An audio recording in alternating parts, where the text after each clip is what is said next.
RealAgriculture.com's coverage of Canada's Outdoor Farm Show is brought to you by Pride Seeds, C&M Seeds, and BECKER Underwood. We're here today on RealAgriculture.com. We're at the Canada Outdoor Farm Show in Woodstock. We're here right now with Walter Grose. He is with Husky Farm Equipment Limited. Welcome today, Walter. Thank you.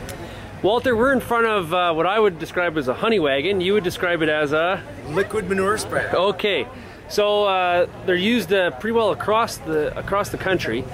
When evaluating purchasing one, what are some of the things that are really important?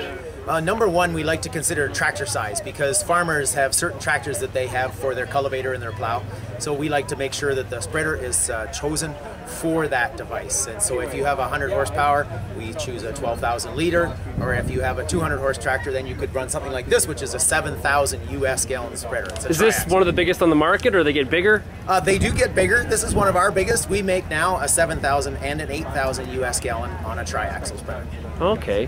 How important is tire flotation or tire size? That is probably the most important thing, and that's to reduce compaction because we need to grow the crop and get the most fertility to the crop. So what we're putting on as far as nitrogen, we want to make sure that that can be used, and reduce compaction is the best way, and that's through tire pressure. What kind of width would this spray? This one here will spread about 50 feet from where it's placed. We do have low systems that spread about 28 feet right behind the spreader, but we also have a 60-foot spread pattern as well.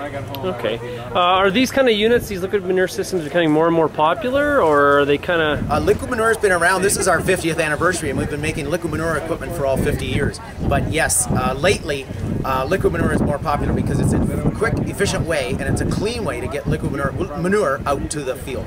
Okay. So what do you recommend to your customers in terms of incorporation? Are they to incorporate right away, or is it better to leave the manure on top of the ground? No, you definitely want to get it incorporated as quick as possible, and of course 24 hours is usually the rule of thumb.